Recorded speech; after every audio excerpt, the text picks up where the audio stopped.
What is good, everybody? This is Charles from Team COG coming at you guys here with another Infernoble combo video showcasing Camelot. So ever since this card has come out, people have lived by it and people have said, "Y'all, you gotta try this card, try this card." So eventually, I was bullied into trying it, and I have to admit, I kind of like it. I'm really not gonna lie. This card is not as bad as I originally thought it was. I believe it comes down to your personal preference of how you view this card. Some people view this card as a win more. Some people view this as an additional extender that pushes through. And in my testing, it's done phenomenal so far. The only complaint I have is you do have to play the OG Noble Knights card, which is, if you guys remember, Noble Knights of the Round Table. If you read this card, if this card literally did not have, like, during the in-phase effect, it would actually be, like, okay. But it's okay.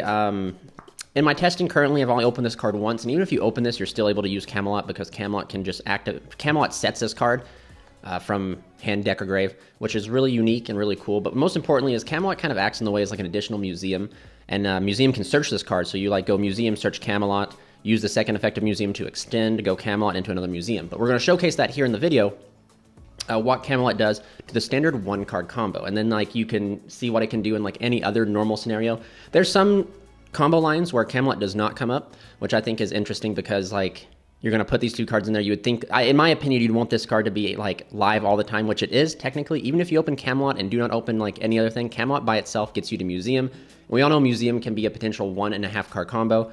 Especially going second, you go like Museum, add red layer. But anyway, Camelot, we're just going to showcase you what it can do. It does have some cool iterations, especially if you're playing the Artorgus still. I know some people hate this card. Some people believe this card's trash. Some people just don't like this card. It's up to personal preference. The extra deck's so flexible. Play what you want to play. This card does the same thing as Dempsey does, but Dempsey cannot do what Artorgus does.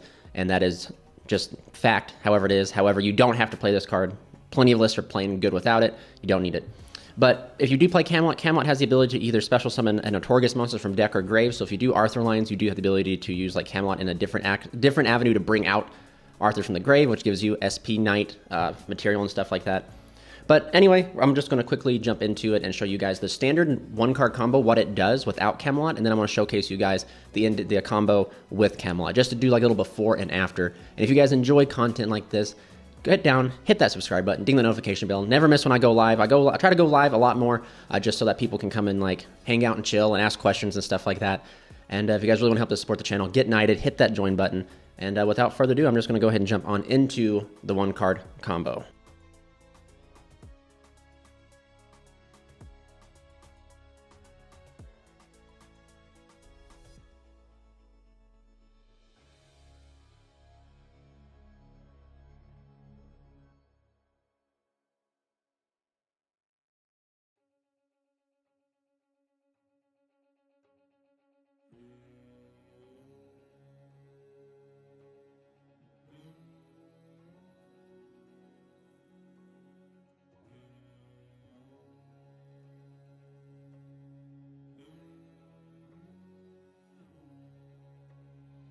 Okay, guys, so here's what one card can get you. This is like the full connector combo. There's tons of different lines you can do with just connector.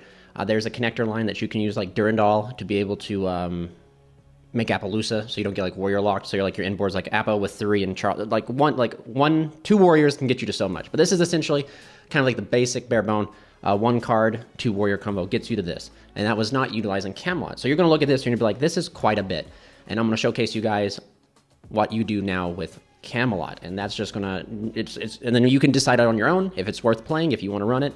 And yeah, so let's just go ahead and jump on into the Camelot side. Okay, guys, so here we go. I'm gonna showcase you guys the combo. I'm gonna actually explain and talk this one through. I just went ahead and wanted to just get the before combo, the standard, real quick, just get it done. So I'll talk through this one here and I'll go a little more. You normal summon connector effect, go ahead and go here. This can be any engine you want, Sublimation Knight, Battle and Boxer Spire, whatever you say. Depending on the ban list, we might see connector go. We don't know. You know, it's all entirely up to Konami what they want to do. I don't think that it should go, but again, hand knowledge, getting to see the hand, that's pretty powerful, and it's untelling how Konami, if they'll even address it. But anyway, any 2 warriors gets you to this combo sequence. So you go here, you go ahead and make Isolde, 2 Tales of the Noble Knight. Isolde effect, you go ahead and add yourself any fire warrior. We're just going to go ahead and add the red layer.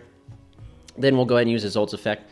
Paying cost, go ahead and send 4. If you want to, do take note, you can do this same sequence with the Artorgus, and that way, like, if you happen to open, like, an additional field spell on top of this, like, on top of your one card combo, you, like, go, like, the Artorgus route, and then you can use Camelot to reborn the Artorgus. But in that case, instead of sending DDR, you just send Joyous. And I have to admit, I think that's the most fulfilling and rewarding line. It just feels like you're playing Noble Knights, like you're using Noble Knights to their max potential, I feel like.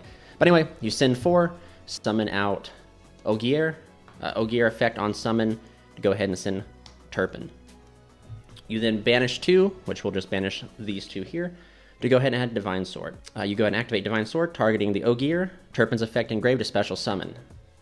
You then overlay here for your Battle and Boxer. Or, like I said, depending on what you send or how you play, you can make Arthur. Entirely up to you. Combo doesn't really change, except for the end board does change if you do Arthur. Instead of ending on SP, you end on Battle and Boxer Ratin. And even though Ratin is SP at home, Ratin has some things that like SP can't do, like not lose to just battle phase. But again, Ratin can only do stuff during the battle phase, so IP or SP allows you to do some more things. Anyway, Dempsey's effect on summon, you go ahead and add yourself Renault. Very similar to the first 1-card combo. You special Renault. Renault's effect will grab you back the DDR. You can then use DDR in hand, pitching the red layer to bring back the connector. Then right here it equals 5. And then you go ahead and make Angelica, wherever she is. There she is. Go ahead and make Angelica. Angelica's effect, you go ahead and grab yourself Museum. It's very similar. Like I said, very similar to the first time. We're going to go ahead and use Dempsey here, detaching the Turpin just to go ahead and get to the graveyard just so we already have it there. We'll go ahead and activate Museum, pay 12, and instead of adding Almas here, we go ahead and skip. We skip the Almas and we go ahead and grab Camelot.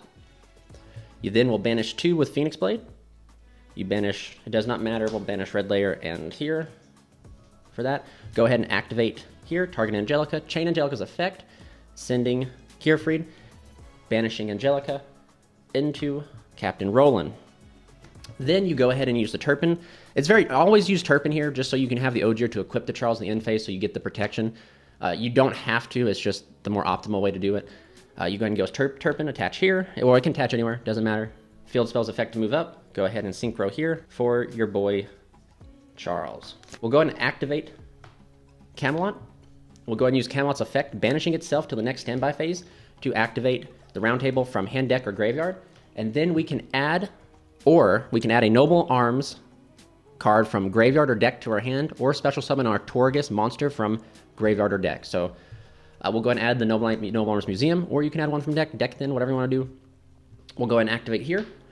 Pay 12 to go ahead and grab us Almas. So if you guys, we just kind of went through 2 museums in a way, if you guys will notice. That's what makes this a little bit different.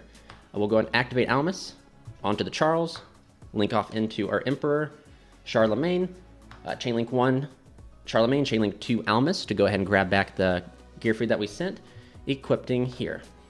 And if you guys remember the first combo, this is where the board finally kind of ends, but since we had access to a second field spell, because we used Camelot, we can use the field spell to move up Charles, and then use Roland's effect to equip to Charles. And then we can link down the Charles and go right into a second Charles, Charlemagne, to go ahead and attach here.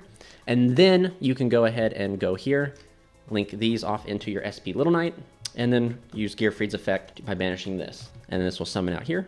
And then go ahead and use Ogier's effect to attach to Charles. We move to the end phase. Charles will go ahead and pick up Angelica's Angel Ring. You can equip Malgus or you can equip Oliver, depending on what you want to do. You can go here, and then you will equip, or you bring back Angelica. Now, when you get to your opponent's standby phase, the Camelot resets itself. And there you go. So that's what Camelot does to the standard 1-card combo. And it just gives you an additional copy of Museum, which we all, like I said, we all know how busted Museum is, so take it however you want to. It does suck having to play the round table. However, like the following turn, we can use this again to activate the round table to search any Noble Arms. So we don't have to search Museum. We can search Durandal, Joyous, whatever you really want to play, whatever Noble Arms cards you're playing. But this is the end board, and as you guys can see, it gives us an extra layer of disruption with another Charles that's out there. And some of you are going to be like, well, SP, Gearfried, and Charles with Angelic Ring should be enough. And I would arguably agree with you, except for the other night in my extensive testing, my boards of just this were getting cracked. And it's because of just the amount of like blowout spells and stuff like that. And sometimes you're not always guaranteed to get to this type of scenario because of hand traps. Some people are, I believe truly that I always build my deck full send. I'm not a big fan of hand traps because of my trauma deck building. My 6 cards always going to be the hand trap that I wish I'd had. So going second cards are kind of what like some of my buddies are playing. Some playing hand trap, some are playing going second. So like if you get hand trapped, you're not going to end on this. So like having additional copies of Museum allows you to push through hand traps, which is another pro for Camelot. But just to show you guys, like this was like my inboard quite a bit, and literally it was getting cracked. And it's kind of crazy to think that it could get cracked, but there's just certain decks out there like Menadium that are all gas that can do it. And so by giving you an extra layer of disruption, and there you go. So it's entirely up to you. If you believe this is win more, it's win more. If you believe this just pushes the combo, the standard combo a little bit further forward, there you go. I haven't noticed like any really major inconsistencies with it. I think my man HB said that if you were playing the Sinful Spool package, this engine even shows like even plays a little bit better because you get like more discard fodder and more ways to do stuff like that. But anyway, that is it for this combo tutorial. I hope you guys liked it. If you guys want to see more stuff, I do plan to test with this engine a little bit more, so there'll be probably some more dual videos going up showcasing Camelot and stuff like that, so you guys can see its utility outside of the standard combo, and you can judge for yourself whether it comes up enough or not if you want to play it. But without further ado, remember, you guys stay safe, stay healthy. This is Charles from Team COG, signing out.